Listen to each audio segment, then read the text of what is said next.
सोचिए जरा, एक ऐसी जगह जहां जमीन के नीचे नर्क सांस लेता है, जहां गोली चलाने वाले जिंदा लौटते नहीं, और जो लौटे वो इंसान नहीं रहते। एक तरफ पैसों के लिए मारने वाली एक डेडली स्नाइपर, जिसकी हर गोली किसी की आखिरी सांस होती है। दूसरी तरफ 200 से ज्यादा लोगों को मार चुका एक रिटायर्ड आर्मी स्नाइपर, जिसे भेजा गया है ऐसी जगह जहां से आज तक कोई वापस नहीं आया। बीच में एक रहस्यमयी खाई, जिसके अंदर छुपे हैं हॉलोमैन, इन्फेक्टेड सोल्जर्स और एक ऐसा सच जिसे जानने के बाद पूरी दुनिया हिल सकती है।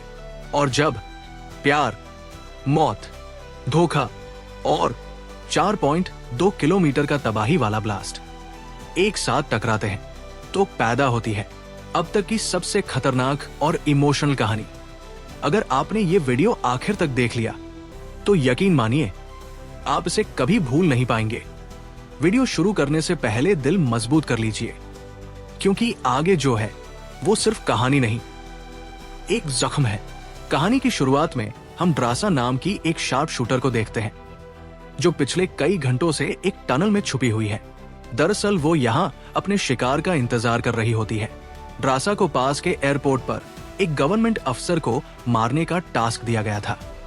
कुछ ही देर बाद रनवे पर एक प्लेन लैंड करता है। ड्रासा को जैसे ही अपना शिकार नजर आया, उसने उसे कई किलोमीटर दूर से एक ही शॉट में खत्म कर दिया। ड्रासा अपना काम इतनी बारीकी से अंजाम देती है कि वहां पर मौजूद गार्ड्स को पता ही नहीं चलता कि गोली किसने और कहां से चलाई। मिशन कंप्लीट करने के बाद ड्रासा अपनी मां की कब्र पर जाती है, जहां उसका फादर पहले से ही मौजूद होता है। यहाँ हमें ड्रासा के बारे में एक और बात मालूम होती है कि जब भी वो किसी को अपनी राइफल से मारती है तो उस बुलेट के कवर को अपने पास रख लेती है और फिर वो इन बुलेट कवर्स को अपने पिता को सौंप देती है। दरअसल ड्रासा एक कॉन्ट्रैक्ट किलर थी, यानी वो पैसों के लिए लोगों को मारा करती थी और अब तक कई लोगों को मार चुकी थी। इससे लोगों को मारना तो बिल्कुल अच्छा नहीं लगता था, लेकिन अब ये काम उसका पेशा बन चुका था। इसलिए ड्रासा उन बुलेट्स के कवर्स को अपने फादर को पकड़ा देती, जिससे उसका दुख थोड़ा कम हो जाता है। ड्रासा अपने पिता को बताती है कि मुझे एक और नया प्रोजेक्ट मिला है जो पूरे 1 साल तक चलेगा। शायद इस दौरान मैं आपसे मिल नहीं पाऊंगी। ड्रासा के फादर जवाब देते हैं, तुम हर साल आती हो और मुझे कुछ गोलियों के कवर पकड़ा देती हो, मगर अगले साल ऐसा नहीं होगा। मेरा कैंसर का लास्ट स्टेज चल रहा है, मेरे पास अब ज्यादा वक्त नहीं बचा है और अगर आने वाले दिनों में मेरी मौत नहीं हुई तो मैं खुद 14 फेब बुरी वैलेंटाइंस डे पर अपनी जिंदगी खत्म कर लूंगा, क्योंकि अब मेरे पास जीने की कोई वजह नहीं है। तुम्हारी माँ भी मर चुकी है और तुम भी अपने काम के चलते साल में 1-2 बार मुझसे मिलने आती हो, इसलिए हो सकता है ये हमारी आखिरी मुलाकात हो। ये सुनकर ड्रासा की आंखें भर आती है। अब यहाँ सीन शिफ्ट होता है और हम देखते हैं इस कहानी के दूसरे लीड कैरेक्टर लेवाई को। लेवाई की जिंदगी बिल्कुल भी ठीक नहीं चल रही थी। उसे अक्सर भयानक सपने आते थे और नींद उसकी आंखों से कोसों दूर चली जाती थी। एक रात जब उसकी आंख बुरे सपने से खुलती है तो लेवाई अपने घर से बाहर निकलकर समुद्र के किनारे पर आता है। यहाँ उसे थोड़ा बेहतर महसूस होता है और वो अपनी डायरी में कुछ लिखने लगता है। तभी लेवाई को अचानक उसके फोन पर एक मैसेज आता है। उस मैसेज में उसे एक एड्रेस दिया गया होता है जहां उसे जल्द से जल्द पहुंचने का कहा गया होता है। लेवाई बिना वक्त गवाए एक मिलिट्री बेस पर पहुंचता है और वहां उसकी मुलाकात होती है एक लेडी ऑफिसर से जिसका नाम बार्तो है। बातचीत के दौरान हमें पता चलता है कि लेवाई कोई आम इंसान नहीं बल्कि एक आर्मी ऑफिसर था, लेकिन अब वो रिटायर हो चुका है और सिर्फ इतना ही नहीं, वह एक डेडली स्नाइपर भी रह चुका है। वो अब तक 200 से भी ज्यादा लोगों को स्नाइपर से मार चुका है। बार्तो लेवाई से कहती है, मैं तुम्हें एक मिशन पर भेजना चाहती हूँ क्योंकि तुम एक बहुत ही अच्छे स्नाइपर हो और ये सिर्फ तुम ही कर सकते हो। लेकिन मिशन पर भेजने से पहले बार्तो लेवाई से एक बहुत ही जरूरी सवाल पूछती है, अगर तुम इस मिशन पर गए तो क्या तुम्हें याद करने वाला पीछे कोई है? ये बात सुनकर लेवाई को कुछ अजीब लगने लगता है, लेकिन फिर वो जवाब देता है, नहीं, मेरा इस दुनिया में अब कोई भी अपना नहीं है। ये सुनकर वो लेडी लेवाई से कहती है, तुम तैयारी कर लो, कुछ घंटे बाद तुम्हें उस मिशन पर भेजा जाएगा और वहां तुम्हें 1 साल के लिए रहना है। इसके बाद लेवाई को बेहोश कर दिया जाता है और जब उसकी आंख खुलती है तो वो अपने आप को एक एरोप्लेन में पाता है। लेवाई कुछ समझ नहीं पाता कि आखिर उसे कहां ले जाया जा रहा है और उसे किस तरह का मिशन सौंपा गया है। इसलिए लेवाई वहां पर मौजूद एक सोल्जर से पूछता है कि मुझे कहां ले जाया जा रहा है, लेकिन वो सोल्जर लेवाई की इस बात का कोई जवाब नहीं देता। बस इतना कहता है, अपना आईडी और वॉच हमें दे दो, ये सब तुम्हें तब वापस मिलेगा जब तुम्हारा मिशन पूरा हो जाएगा। थोड़ी देर बाद वो सोल्जर उसे बताता है, अब तुम्हारा प्लेन से उतरने का वक्त आ चुका है। कुछ ही मिनटों में हम नो फ्लाइंग जोन एरिया में एंटर करने वाले हैं। यहाँ से आगे जाने की हमें परमिशन नहीं है। बस वो सिर्फ इतना बताता है कि नीचे उतरने के बाद तुम्हें अकेले 32 किलोमीटर नॉर्थ की तरफ पैदल जाना होगा, तब तुम अपनी मिशन वाली जगह पर पहुंच जाओगे। लेकिन लेवाई के दिमाग में अभी एक ही बात चल रही थी। वो फिर से उस सोल्जर से पूछता है, आखिर हम जा कहाँ रहे हैं? इस पर सोल्जर जवाब देता है, मुझे इस सवाल का जवाब देने का परमिशन नहीं है। मेरी वर्दी में एक माइक्रोफोन लगा हुआ है। अगर मैंने तुम्हें इस जगह के बारे में बताया तो मुझे नौकरी से निकाला जा सकता है या फिर मारा भी जा सकता है। ये बात सुनकर लेवाई के गले में सांसें अटक जाती है। इसके बाद उसे एक पैराशूट दिया जाता है और प्लेन का दरवाजा खुलते ही लेवाई कूद जाता है और सेफ लैंडिंग करता है। लेकिन असली गेम तो अब शुरू होता है। 32 किलोमीटर की दूरी उसे पैदल तय करनी थी। लेवाई को पैदल चलते चलते 2 दिन बीत जाते हैं और 2 दिनों का लंबा सफर तय करने के बाद फाइनली वो उस जगह पर पहुंच जाता है। वो देखता है कि ये एक बहुत ही सुनसान इलाका है, जहां इंसान तो दूर बल्कि उसे वहां कोई परिंदे भी नहीं दिखाई देते हैं। तभी उसकी मुलाकात जेडी नाम के एक आदमी से होती है। जेडी 1 साल तक यहाँ मिशन पर था। अब उसकी ड्यूटी खत्म हो चुकी है, इसलिए अब लेवाई उसकी जगह संभालेगा। जेडी लेवाई को एक वॉच टावर की तरफ ले जाता है। टावर के टॉप पर पहुंचने के बाद लेवाई को अब भी समझ नहीं आ रहा था कि उसे यहाँ क्या काम करना है। यही सवाल जब वो जेडी से पूछता है तो जेडी जवाब देता है, यहाँ एक बहुत ही गहरी खाई है जिसे गोर्ज नाम दिया गया है। ये एक बहुत ही मिस्टीरियस और गहरी खाई है जिसके बॉटम तक आज तक कोई भी नहीं पहुंच पाया। तुम्हारा काम बहुत ही सिंपल है, तुम्हें इस खाई की पहरेदारी करनी है। इसके बाद वो लेवाई को यहाँ के स्ट्रिक्ट रूल बताता है। वो कहता है, तुम यहाँ से बाहर महीने में एक ही बार हेडक्वार्टर फोन कर सकते हो, चाहे कुछ भी हो जाए। तुम बाहर की दुनिया से जुड़ने की उम्मीद मत रखना। ये टावर, जिसे हम वेस्ट टावर कहते हैं, इसके ठीक सामने ईस्ट टावर है, वो रशिया का है। वहां भी एक गार्ड अपनी ड्यूटी निभा रहा है, लेकिन तुम दोनों के बीच कोई भी कांटेक्ट अलाउड नहीं है। तुम्हें सिर्फ अपनी ड्यूटी पर ध्यान देना है और हाँ, आने वाले खतरे के लिए हर वक्त तैयार रहना, क्योंकि यहाँ तुम पर किसी भी वक्त हमला किया जा सकता है। यहाँ ऑटोमेटिक गन्स और नीचे ढेर सारे माइंस लगाए हुए हैं। अगर ऑटोमेटिक गन्स में गोलियां खत्म हो जाए तो उसे हमेशा रीलोड रखना, क्योंकि हमले के दौरान ऑटोमेटिक गन्स तुम्हारी बहुत काम आएगी। और आखिरी बात, अगर तुम्हें कभी भी यहाँ तेज सायरन की आवाज सुनाई देने लगे तो तुम बिना सोचे समझे यहाँ से भाग जाना। मुझे भी नहीं पता कि ऐसा क्यों बोला गया है, लेकिन मुझे जो पिछले ड्यूटी वर्कर ने बताया था वही मैं तुम्हें बता रहा हूँ। लेवाई उसकी सारी बातें अच्छी तरह से सुन लेता है, पर उसका सवाल एक ही था। वो पूछता है, आखिर यहाँ ऐसा क्या है जिसके लिए इतनी स्ट्रिक्ट सिक्योरिटी लगाई गई है? तभी जेडी ग्रेनेड निकालता है और इस ग्रेनेड को उस गहरी खाई में फेंक देता है। ग्रेनेड जैसे ही खाई की गहराई में धमाका करता है, वहां से एक अजीब भयानक आवाज गूंजने लगती है। वो आवाज किसी इंसान की बिल्कुल भी नहीं थी, वो किसी ऐसी चीज की थी जो अंधेरे में छुपी थी। जेडी लेवाई की तरफ देखता है और कहता है, ये आवाज जो तुम सुन रहे हो, ये उन क्रीचर की है जिन्हें हम हॉलोमैन कहते हैं। ये क्रीचर इस गड्ढे के अंदर रहते हैं और तुम्हारे यहाँ पर ड्यूटी ये है कि इस गड्ढे के अंदर से किसी भी क्रीचर को बाहर निकलने नहीं देना है।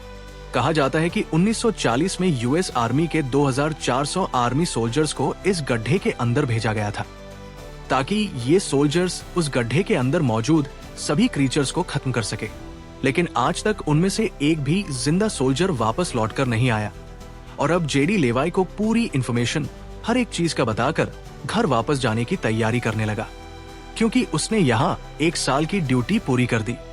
अब लेवाई को यहाँ 1 साल तक ड्यूटी देनी थी। जेडी लेवाई को अलविदा कहकर यहाँ से निकल पड़ता है। वो बहुत खुश था क्योंकि 1 साल बाद वो घर जाने वाला था। लेकिन उसे पता नहीं था कि आगे उसके साथ कुछ ऐसा होने वाला है जिसके बारे में सोचने से भी डर लगता है। लोकेशन पर पहुंचने के बाद जेडी जैसे ही स्मोक करता है, तब एक हेलीकॉप्टर उसे लेने के लिए आता है। वो हेलीकॉप्टर उसके लिए रस्सी नीचे फेंकता है और जेडी इस रस्सी के जरिए ऊपर हेलीकॉप्टर में चढ़ने लगता है। हेलीकॉप्टर में बैठा एक सोल्जर पहले जेडी की आइडेंटिटी कंफर्म करता है। जेडी जब उसे अपनी पूरी इंफॉर्मेशन देता है तो हेलीकॉप्टर में बैठा वो सोल्जर पहले जेडी को शूट करता है और उसके बाद उसकी रस्सी काटकर उसे नीचे गिरा देता है। अब यहाँ एक बात तो साफ हो चुकी थी कि जो इस जगह आता है वो यहाँ से कभी लौट नहीं पाता। इसके बाद हमें अगले दिन का सीन दिखाया जाता है। लेवाई अपने काम को निभाने लगता है। सबसे पहले वो यहाँ की कुछ रिपोर्ट चेक करता है और जिन ऑटोमेटिक गन्स में गोलियां खत्म होती है उन्हें रीलोड करता है। इसी तरह से दिन गुजरते हैं और फिर 1 महीना। अब लेवाई को ये जगह बोरिंग फील होने लगी। वो सोचता है कि क्या 1 साल तक यहाँ बस अकेले ही रहना है, ना किसी से बातचीत और ना ही कोई एंटरटेनमेंट। इसीलिए टाइम पास करने के लिए वो अलमारी में रखी किताबें पढ़ने का सोचता है। जब वो अलमारी से किताबें निकालता है तो अचानक उसकी नजर अलमारी के पीछे की दीवार पर पड़ती है। उस दीवार पर कुछ नोट्स लिखे होते हैं।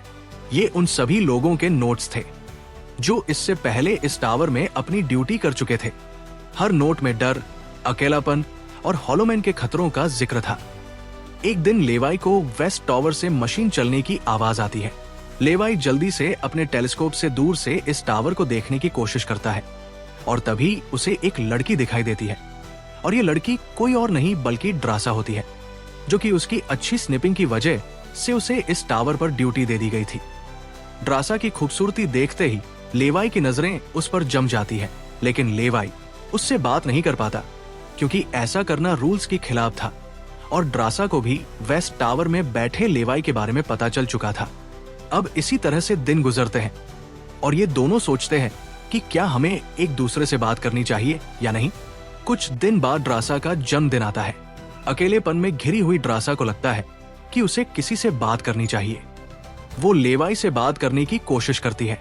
ड्रासा एक व्हाइट बोर्ड के जरिए से पूछती है, तुम्हारा नाम क्या है? इस पर लेवाई को रूल्स याद आते हुए कहता है कि नाम बताना अलाउड नहीं है। लेकिन ड्रासा मुस्कुराते हुए अपना नाम बताती है, मेरा नाम ड्रासा है। लेवाई भी ज्यादा न सोचते हुए अपना नाम बता देता है। ड्रासा बताती है कि आज मेरा बर्थडे है और ड्रासा अपने बर्थडे को सेलिब्रेट करते हुए डांस करने लगती है। ड्रासा लेवाई से पूछती है, क्या तुम्हें डांस करना आता है? लेवाई बताता है, नहीं, मुझे डांस करना बिल्कुल भी नहीं आता। जिस पर ड्रासा पूछती है, तो फिर तुम्हें क्या करना आता है? लेवाई जवाब देते हुए बोर्ड पर लिखता है, मैं शूटिंग थोड़ी बहुत अच्छी कर लेता हूँ। यहाँ ड्रासा उसकी शूटिंग स्किल्स चेक करने के लिए अपने टावर पर एक छोटी सी बॉटल उसके सामने रख देती है और लेवाई अपने टारगेट को निशाने पर रखते हुए एक ही गोली में उस बॉटल को फोड़ देता है। अब यहाँ ड्रासा भी पीछे रहने वाली नहीं थी। वह भी अपनी शूटिंग स्किल्स को दिखाते हुए लेवाई के टावर में रखी एक छोटी सी बॉटल को बिल्कुल परफेक्ट शूट कर लेती है, जिससे लेवाई को पता चलता है कि ड्रासा कोई आम लड़की नहीं बल्कि वह एक डेडली स्नाइपर है। धीरे धीरे दोनों की बातचीत बढ़ने लगती है। ड्रासा और लेवाई एक दूसरे को समझने लगते हैं। लेकिन तभी जब ये दोनों बातचीत में मशरूफ होते हैं, ड्रासा की नजर अचानक नीचे गड्ढे की तरफ जाती है। वो देखती है कि नीचे से कुछ भयानक क्रीचर्स यानी कि हॉलोमैन तेजी से वेस्ट टावर की तरफ चढ़ रहे हैं। वो जल्दी से लेवाई को अलर्ट करती है, नीचे देखो, तुम्हारी तरफ कुछ क्रीचर्स बढ़ रहे हैं। लेवाई जैसे ही नीचे देखता है उसकी आंखें चौंक जाती है। नीचे सिर्फ 1 या 2 नहीं बल्कि हजारों क्रीचर्स ऊपर की ओर बढ़ रहे होते हैं। वो बिना वक्त गवाए अपनी स्नाइपर राइफल उठाता है और एक एक करके क्रीचर्स को शूट करने लगता है। लेकिन क्रीचर्स की तादाद इतनी ज्यादा होती है कि लेवाई उन्हें अकेले संभाल नहीं पाता। इसलिए ड्रासा भी अपनी मशीन गन से गोलियां बरसाने लगती है। अब वेस्ट टावर यानी ड्रासा की तरफ भी क्रीचर्स बढ़ने लगे। ये दोनों अपनी अपनी साइड से इन क्रीचर्स को मारने लगते हैं। लेकिन तभी लेवाई देखता है कि एक क्रीचर ऊपर ड्रासा के टावर तक पहुंच चुका है और वो क्रीचर जैसे ही ड्रासा पर हमला करने वाला होता है तो लेवाई ईस्ट टावर से अपनी जबरदस्त स्निपिंग स्किल्स का इस्तेमाल करते हुए उस क्रीचर को मार गिराता है।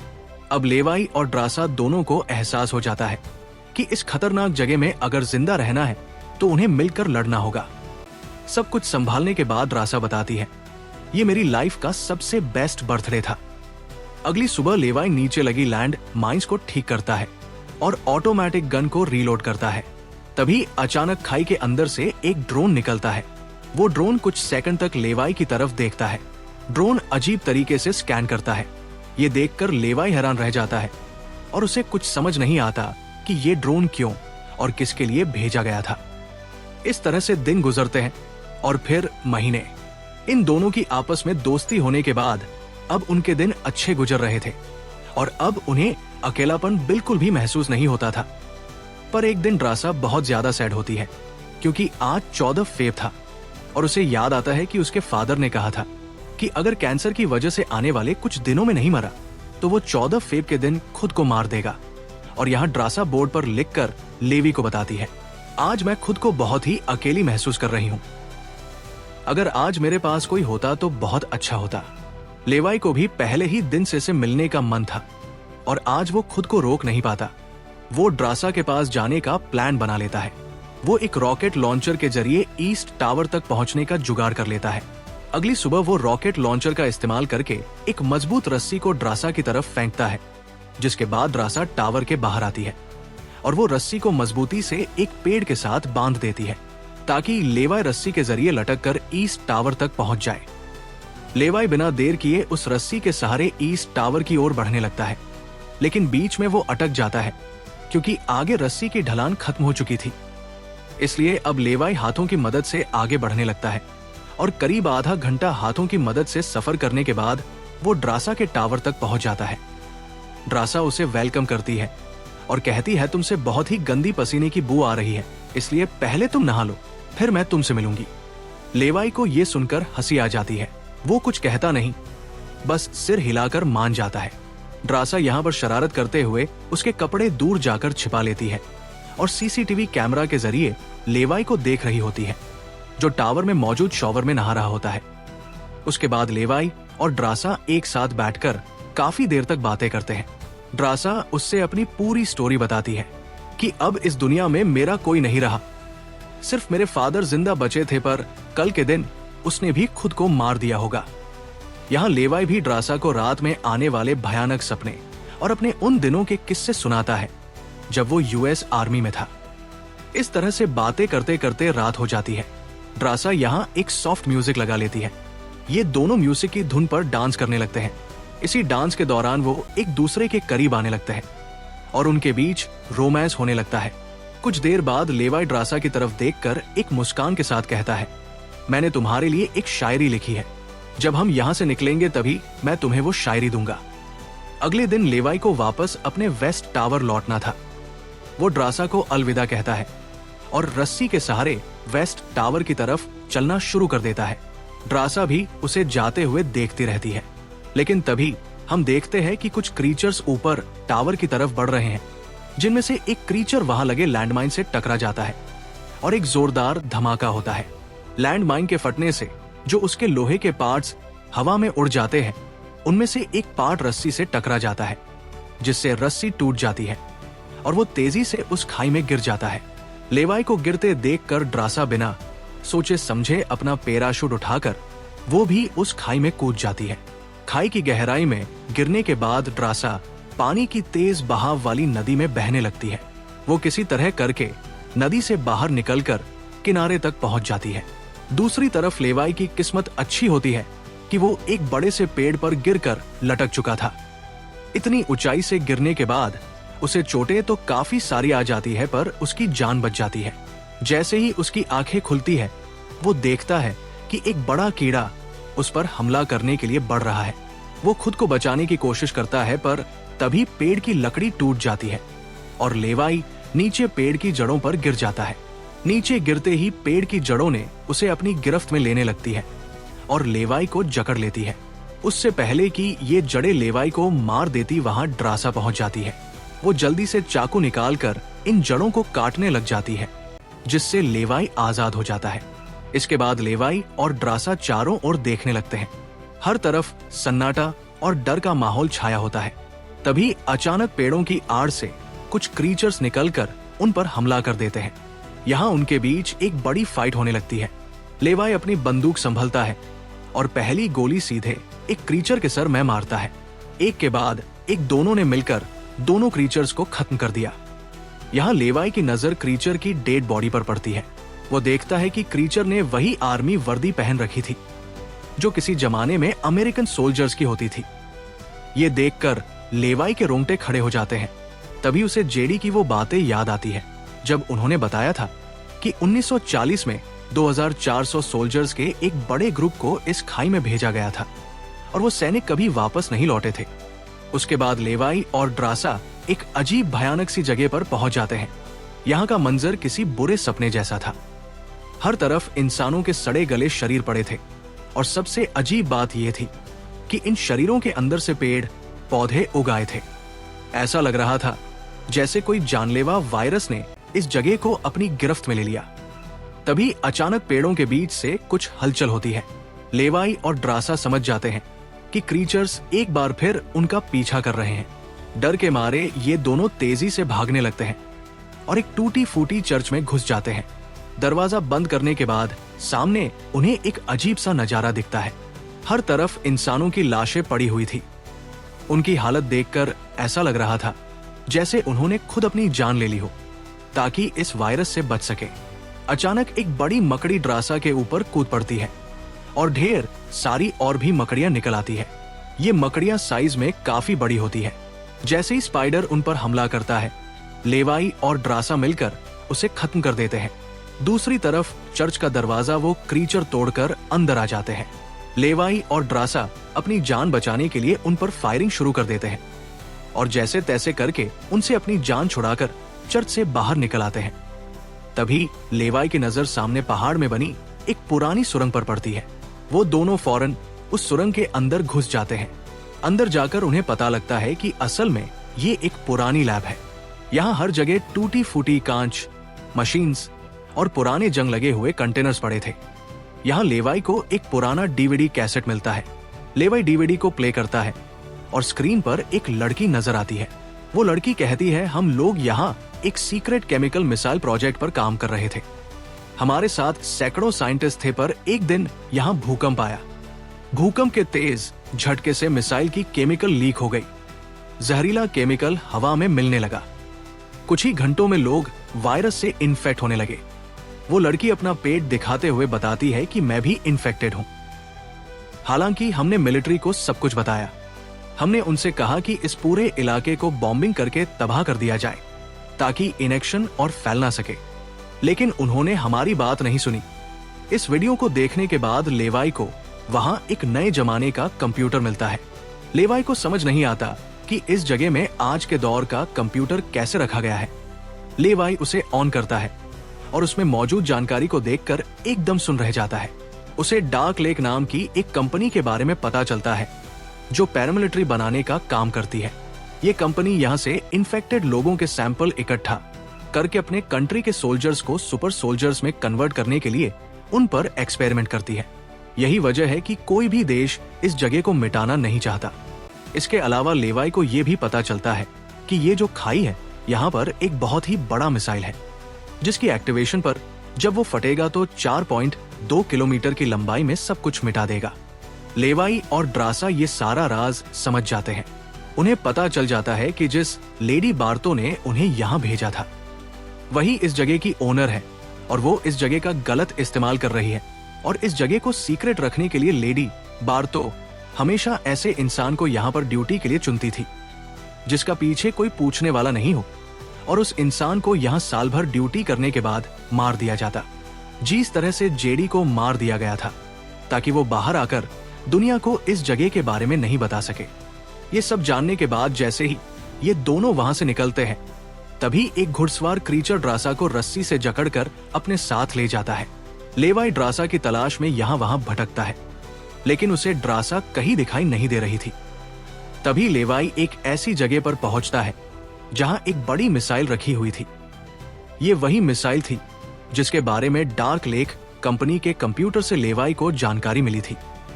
लेवाई को सब कुछ साफ समझ आ चुका था। असल में वॉच टावर में पहले रहे चूके लोग जब ये कहते थे कि अगर सायरन की आवाज सुनाई दे तो जितनी जल्दी हो सके यहां से भाग जाना चाहिए। वो दरअसल इस मिसाइल की ही बात कर रहे थे। दूसरी तरफ ड्रासा अब उस क्रीचर के कब्जे में थी। ड्रासा खुद को छुड़ाने की कोशिश करती है और जैसे तैसे करके वो खुद को छुड़ा लेती है। आजाद होते ही ड्रासा और क्रीचर के बीच फाइट छिड़ जाती है। लेवाई भी ड्रासा को ढूंढते ढूंढते वहां पहुंच जाता है और वह भी फौरन क्रीचर पर हमला कर देता है और ये दोनों मिलकर उसे आग लगाकर जला देते हैं। और अब बारी आती है इन लोगों की यहाँ से निकलने की।